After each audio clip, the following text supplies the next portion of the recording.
Honestly, what's funny about this is people may hear all this and say, God, this guy's such a structured guy, talking about demons, getting over things. That sounds like his whole life. It's true, but I'm the most peaceful person on the planet Earth, even with like the conversation. I gotta go to the gym, I have to do this, I have to do that. Every day I'm winning. Every day I'm winning the other voice in my head. So I'm at peace with myself. The things I do for fun are like me bettering myself. Yeah. I love sports, I love watching sports, but I also love accomplishing and overcoming myself every day. Because every day is a battle. Every day is a battle because your mind wants to choose the path of least resistance. Every day. But you don't become better by ever doing that. You become normal. And I don't want to be normal. So it may not be a life for everybody, but I find a lot of peace in not being normal in my life at all costs, whatever that takes. To be at the point of your life where you don't care about being judged. You can be in a room of 1 million people and they all hate you, and you walk in and you go like this. Not because you're angry at them, because you know yourself. Inside and out, and you know that you've put yourself through hell to be where you're at today. You've walked the walk, you've talked the talk, and you've walked the walk. And that's, to me, what it's all about. It's all about putting those boots on the ground and getting after it every day. And once you do that, you have a feeling about yourself that no one can ever take away or even understand. Life beat me the fuck up bad. I mean, I was knocked out in the 12th round of a 15-round, heavyweight bout. I was knocked out. But what happened was, in the 12th round, when the challenger turned his back on me, I was getting the fuck up. And I got up and won the next 3 rounds and knocked that motherfucker out in the 15th round. So that's my mind about can't hurt me. I was hurt, man. Like, literally, I had to overcome so much those first 26 years of my life, and I still do every day today. It's not over. Nah. But the mentality of can't hurt me is just that. No matter what's in front of you, man, you have to face, you have to confront, you have to overcome and move forward.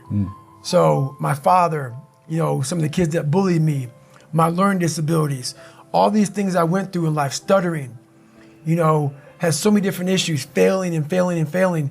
I had to overcome them, or they would have overcame me. Those scars are proof that, your past is real.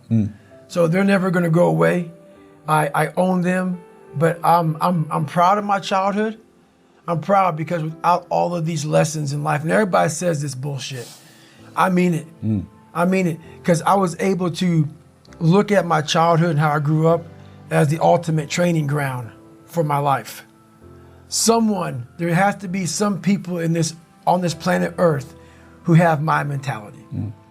As gross as it is to some people, and as far off as it is and not understood, there has to be some people like me on this planet Earth. Has to be some warriors out there that are able to take this mindset and do something with it. So that right there, once you are able to look at your life and realize that all these bad things are actually the ultimate training ground for what you're going to, encounter in life, you start looking at your past very differently. I was angry once I was able to uncover the rug and look at all these different shells that I collected over the years and say, wow, that fucked me up.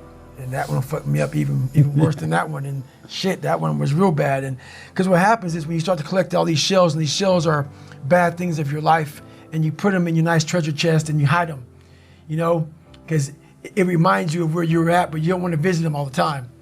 When I started visiting these shells, I was like, my God, man, it was a tough way to go. But now looking back on it, man, I don't have any more shells. So now you have to learn now what's your passion? Yeah. So now my passion is still trying to find out what is left, what is more.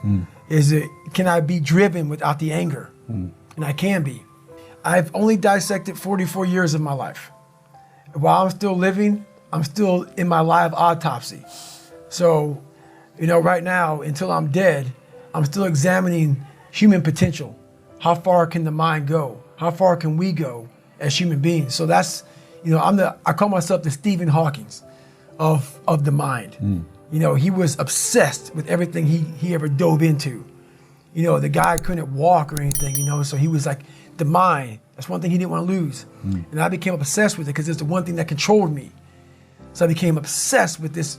What is this fucking thing up here that just has me on a tightrope and just walks me into all these horrible decisions I make and makes me feel so pathetic and weak and insignificant and dumb and stupid and everything. I got to get control of this thing. But it's amazing that once you get control of that thing, how far you can go. Fitness challenges are part of it, but it's mostly now really, I'm big into visualization and also self-talk. But also like, where do I want to be in life? Where do I see myself? And then I start making these plans and how I'm going to get there. And I don't deviate from that plan. So that's kind of how I do them now. I mean, it's a lot more to it than that, but it's a lot of quiet time. I shut out a lot of noise. I only have people in my life that need to be there. If you don't need to be in my life, I'm not about acquiring more friends. I'm not about noise. I'm about, okay, are you trying to go somewhere? You can jump on board. If not, I don't want to hear all your problems. You have a solution for your problem. That's what I'm all about right now. So I'm not about whining, bitching, complaining. I'm about, okay, we need to go this way. So that's the biggest thing. I forget his name, and I'm not trying to meet him anytime soon. That's not it, but I'm fascinated with the guy, Free Solo. He's another guy very similar to me, even though I'm not climbing rocks like he did. He has a passion to do something, and he's in at all costs. And what he was doing, what he did, I'm not so impressed with what he did. I'm impressed with how he shut the whole world out when he was doing it. He didn't care about, to me, this is how I see it, and I may be totally off. I'm not trying to speak for him. I don't know him, so let me make that clear. To be able to pull that off, you have to be willing to accept death. You have to be willing to accept you're not going to see your loved ones anymore. You can't care about your loved ones when you're on that rock. Nothing mattered to him but that rock. Those people fascinate me. Those people who are able to put themselves in a place like that, and very few people understand that. To want something so badly. I'm not saying that, because I don't think he believed that he was going to die. I don't. I believe that he was willing to sacrifice everything to pull that off. Those are the people, and there's very few people like that who are willing to say, you know what, man, you don't get me because your feet are nice and firm on the ground. That's where you want to put them. But for me, there's more to life than that. And for him, that lasted, I don't know, 3-4 hours. I'm not sure how long that took him. I don't know. It took him a while. It's over now. He risked everything for just a few hours on a rock. And I've done that with my own self, with my own personal life, is I've risked so much, but what he gained and what I've gained in these 3 or 4 hours, in these moments, are something that people will never know, because they've never put themselves on the rock for 3 or 4 hours and put everything on the rock.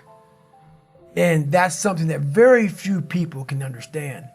So they think he's crazy. And those are the people I can't talk to, because it's not craziness. He found something like I found something. I found this. I'm exploring this. He was exploring this. He explored it on a rock. I explored in different venues. So those are the amazing people. That's what I find amazing, who are willing to say, look, honey, I love you, but you have to understand something. I have to go away for a while here. I may not be with you all the time because it takes 100% focus to pull this off. I need quiet, I need dedication, I need sacrifice from myself. And I need full support, because it's gonna cost everything to do this one thing that takes 3 or 4 hours. That's the dedication I'm looking for. And that's the dedication that does not exist in this world. Does not.